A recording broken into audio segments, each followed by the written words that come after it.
Hi, my name is Melanie Wells, and I wanted to welcome you to MGF 1106 Liberal Arts Math Online.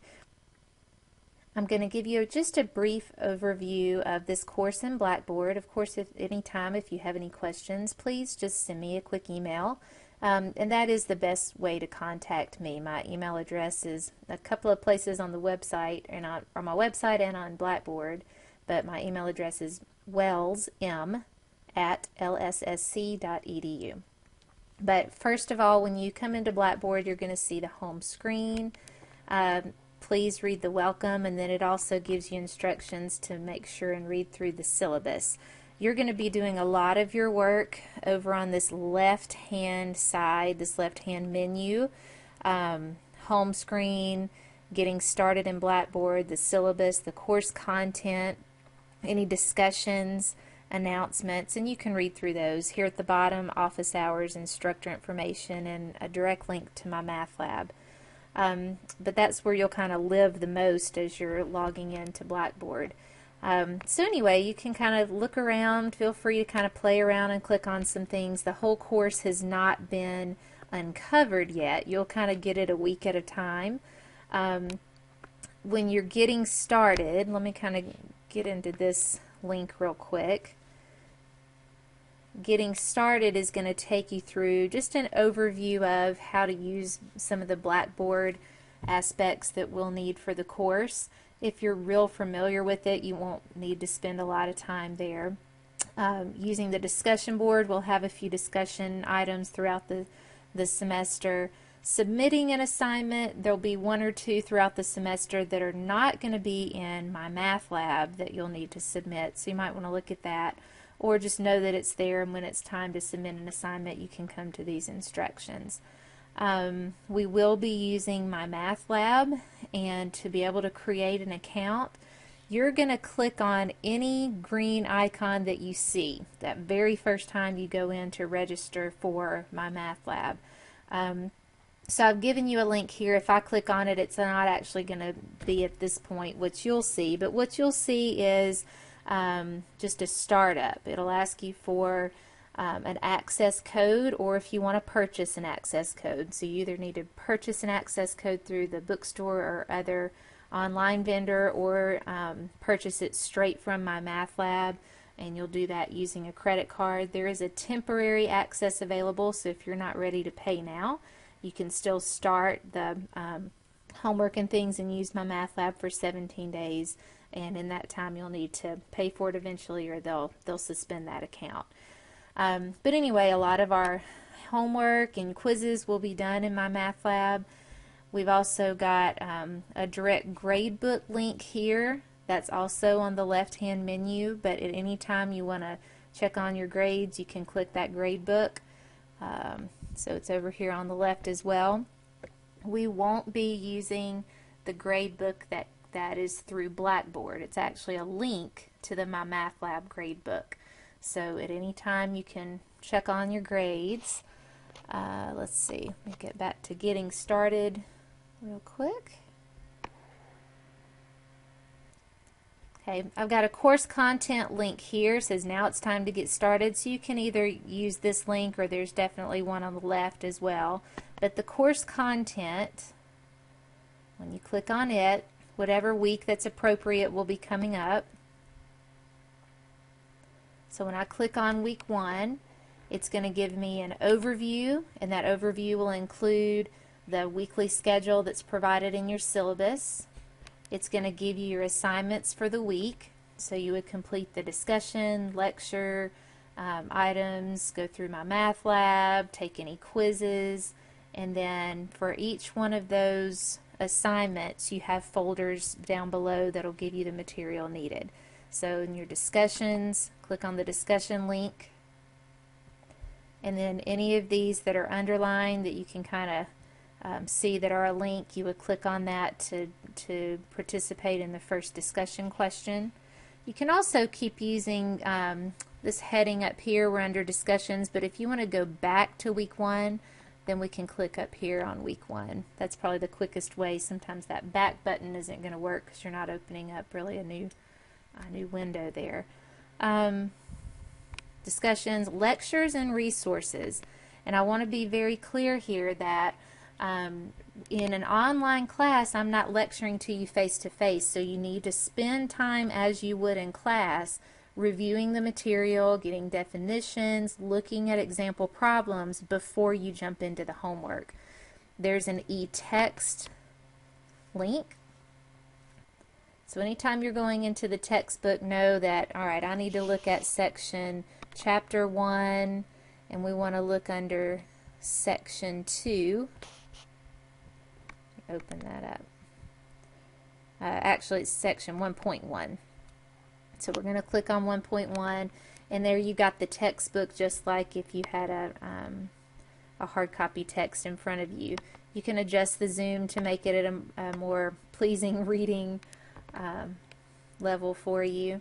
And then make sure you read the content. So you're going to read through, possibly look at the examples. Some of these examples are going to be worked later in some video lectures, but you want to read the total content. Let's go back to lectures. So you'll read the content. You're going to open up the multimedia library. And so for that same section, I'm going to choose chapter 1, section 1, and I'm going to select all because I want to see anything and everything that have to do with that section. This will take you straight back, the multimedia textbook. We've done that. And then the videos, and I'm not going to click on that, but as you click on a video, a lot of those are example problems coming straight from your book that look a lot like what your homework problems will be. So don't skip over that. And then for each section as well, there's some PowerPoints that you can look through.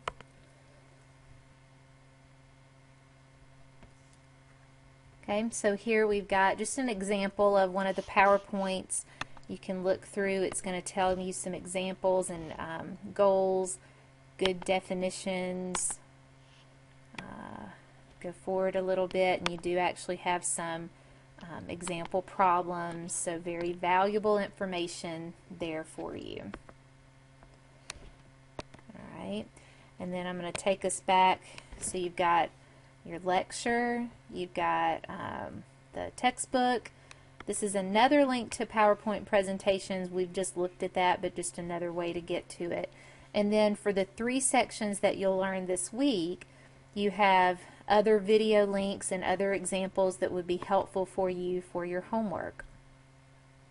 So as I click on section 1.1, there's some YouTube videos. Some of them are other professors that have taught it. You'll see some of mine throughout the semester. All of these are valuable resources. Click on one. If it seems like something you already know, feel free to fast forward and get to a place of it that you don't. But know that this is your class time. This is the time you're spending absorbing the material so that when you do get to the practice, you'll already know the content and be able to practice that. So then once you've finished, let's go back to week 1. Once you've finished learning the material, then you've got links straight to the My Math Lab homework.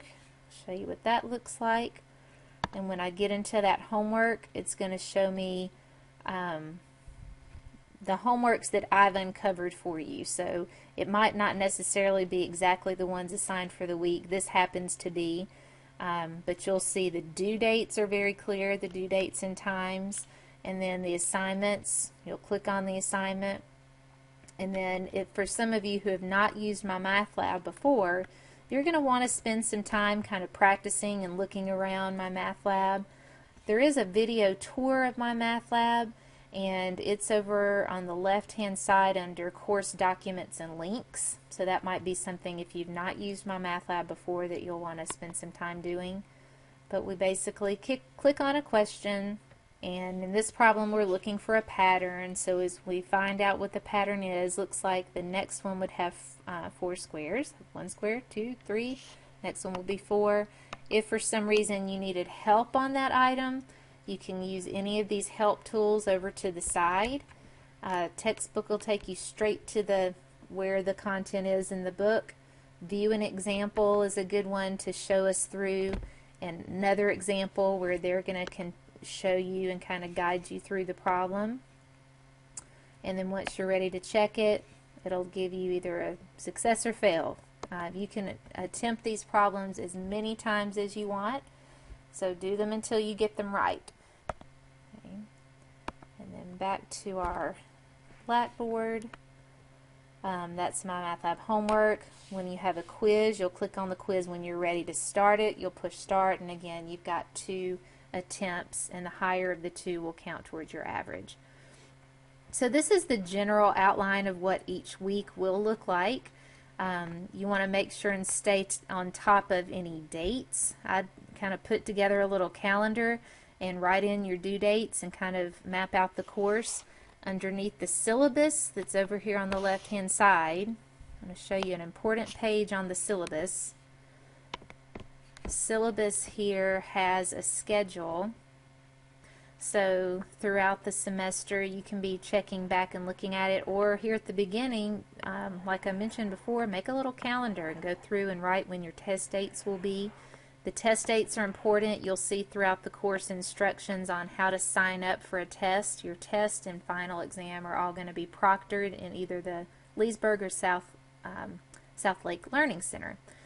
So anyway, this is in your syllabus. I'd print it off and have a copy just so you can reference it and stay on top of things. Also under the Syllabus and Policies tab, information on scheduling a test, and that'll be given to you in several different formats, and also the type of calculator that you'll want to become familiar with. We're going to have these in the Learning Center when you come to take a test. The benefit of this particular calculator is that the display screen is similar to what your graphing calculator would be like in another course. It shows fractions, we're able to simplify fractions, and it's just a nice screen that's easily read. So I'll tell you a couple of times throughout the semester how to work some problems using these calculators. And you can get those at the bookstore, Walmart, Target, online, Amazon, eBay, wherever you can get the best price on that. And then you can continue to look on, click on, kind of play around with it and explore the course yourself. Any announcements I give you should also be sending you an email. You'll look for my office hours. So I'm actually in my office at these stated times. And so you're welcome at those times to either contact me by phone or email or come by. And then also online, I'll have a Collaborate room open. There's actually a link. If you click on this Collaborate room, it'll take you straight to, it's more like a chat room on Monday and Thursdays from 2:30 to 3. This will be a time that you can type questions, you can listen in to me working a problem, maybe that another student has asked. This is not mandatory, and certainly if it doesn't fit your time frame, that's fine. Just shoot me an email with questions and I can always email you back. So I hope that helps you just get kind of introduced to the Blackboard course. Certainly if you have any questions, feel free to contact me or come by and see me, and I look forward to corresponding with you and helping you through the course.